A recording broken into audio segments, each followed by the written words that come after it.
बिस्मिल्लाहिर्रहमानिर्रहीम। गिलानी साहब YouTube channel की इस वीडियो में दिया गया वजीफ़ा, अगर महबूब की तस्वीर को अपने सामने रख कर इन अल्फाज को वजीफ़े की सूरत में पढ़ लिया जाता है तो महबूब की रूह आपकी मोहब्बत में इस तरह तड़पती है कि महबूब को सर से लेके पाँव तक आपकी मोहब्बत में, आपकी याद में, आपकी चाहत में तड़पा देता है। इस वजीफे की सबसे बड़ी खासियत ही ये है कि ये सिर्फ महबूब की सोच पर और उसके दिल पर असर नहीं करता, बल्कि बराह रास्त महबूब की रूह पर असर करता है। ये एक अजीमती वजीफा है, यानी इसके अंदर आपने फ़कत एक अजीमत पढ़नी है जो चंद एक अल्फाज पर मुश्तमिल है, और साथ ही आपने महबूब का नाम लेना है।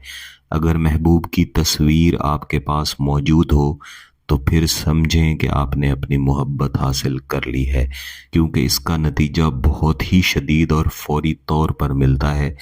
मेरे अजीज़ों, जितने भी वज़ाइफ, जितने भी अमलियात महबूब की तस्वीर पर किए जाते हैं, उनकी खासियत यही होती है कि वो महबूब की रूह तक पहुँचते हैं। मैं बारहा अर्ज़ कर चुका हूँ कि तस्वीर महबूब की परछाई होती है। जब आप तस्वीर पर कोई अमल करते हैं तो उसके असरात बेहद अच्छे मिलते हैं। बिलखसूस मेरे वो बहन भाई जो बार बार इस तरह का वजीफ़ा देने के लिए कहते हैं जिसके असरात फ़ौरी मिले और फौरी तौर पर महबूब तड़पे। लेकिन मैं पहले भी आपको कई वीडियोस में अर्ज़ कर चुका हूँ कि जिस तरह किसी वजीफ़े का वक्त होता है, वजीफ़े का दौरानिया होता है, इसी तरह उसके अमल करने का, उसके असर सामने आने का, ज़ाहिर होने का एक ख़ास वक्त होता है। ऐसे वज़ाइफ जिनके बारे में कहा जाता है कि इनके असरात फ़ौरी तौर पर मिलेंगे, इसका मतलब फ़कत ये होता है कि इनके असरात ज़रा जल्द मिलते हैं, ज़्यादा तेज़ होते हैं। तो ऐसे तमाम वज़ाइफ जिनके असरात जल्द मिलते हैं या तेज़ होते हैं, इन्हें करने से पहले एक बार ये ज़रूर सोच लीजिएगा कि जिस इंसान पर आप ये वजीफ़ा कर रहे हैं, जब वो शख्स आपसे मोहब्बत करने लगेगा तो आप निकाह की तरफ, शादी की तरफ जाएंगे। इस वजीफ़े की सबसे बड़ी शर्त यह है कि आप पाक साफ़ हों और आपकी नीयत निकाह की हो। इसे किसी भी दिन पढ़ सकते हैं, लेकिन अगर जुमेरात, बुध या सोमवार यानी पीर वाले दिन इसे पढ़ेंगे, और बेहतर है कि फजर की नमाज के बाद पढ़ा जाए, तो इंशाल्लाह फिर असरात और भी ज़्यादा अच्छे मिलेंगे। अगर आपके पास महबूब की तस्वीर नहीं है फिर भी आप इस वजीफ़े को पढ़ सकते हैं।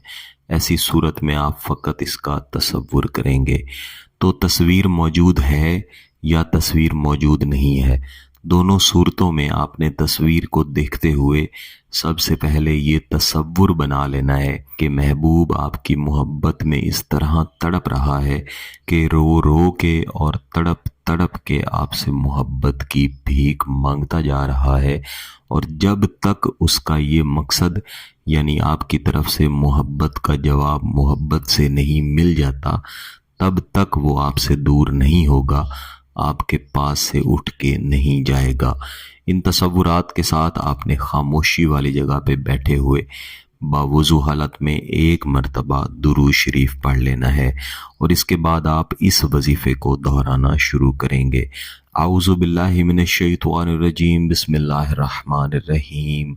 सबी का तुल हुब, सबी का तुल हुब, सबी का तुल हुब 3 मरतबा आपने इन दोनों अल्फाज को दोहराना है। इसके बाद आप चौथी मरतबा इस तरह से वजीफ़ा पढ़ेंगे, सबी का तुल हुब बिर्रूही फुलां, सबी का तुल हुब बिर्रूही फुलां। इसके बाद आप लगातार इसी तरह से इस मुकम्मल वजीफ़े को दोहराते जाएंगे, और कम अज़ कम 50 मरतबा या ज़्यादा से ज़्यादा चाहें तो 3 या 400 मरतबा इस वजीफ़े को दोहरा लें। इसमें तादाद की कोई बंदिश नहीं है, कम अज़ कम 50 मरतबा होता है, और ज़्यादा से ज़्यादा आप जितना मर्ज़ी पढ़ लें। जितना ज़्यादा पढ़ेंगे उतने ही इसके असरात अच्छे मिलेंगे। इस वजीफ़े को पढ़ लेने के बाद दोबारा से एक मरतबा दुरूद शरीफ पढ़ेंगे। इसके बाद आप महबूब की तस्वीर पर اور اگر تصویر نہیں ہے تو تصور پر 3 مرتبہ پھونک ماریں گے، اور پھونک مارتے ہوئے دم کرتے ہوئے بھی یہی تصورات رکھنے ہیں کہ محبوب روتے ہوئے آپ کے سامنے حاضر ہے، آپ سے محبت کی بھیک مانگ رہا ہے، اور جب تک اسے یہ بھیک مل نہیں جاتی تب تک آپ کے پاس سے اٹھ کے نہیں جائے گا۔ یہ وظیفہ کم از کم 3 دن لازمی جاری رکھیں۔ عموماً پہلے دن وظیفہ کر لینے کے بعد ہی اس کے اثرات شروع ہو جاتے ہیں، لیکن آپ نے 3 دن تک اسے کرنا ہے، تب انشاءاللہ زیادہ سے زیادہ اچھے اثرات ملیں گے۔ اگر آپ کا مقصد جائز ہے، اس کی اجازت چاہتے ہیں، تو گیلانی صاحب یوٹیوب چینل کو سبسکرائب کر لیں، گھنٹی کا بٹن دبا دیں اور اس ویڈیو کو ضرور لائک کیجئے گا۔ کسی بات کی سمجھ نہ آئے تو ویڈیو کو دوبارہ دیکھیں، پھر بھی سمجھ نہ آئے تو واٹس ایپ پہ رابطہ کر سکتے ہیں۔ بہت بہت شکریہ۔ اللہ حافظ۔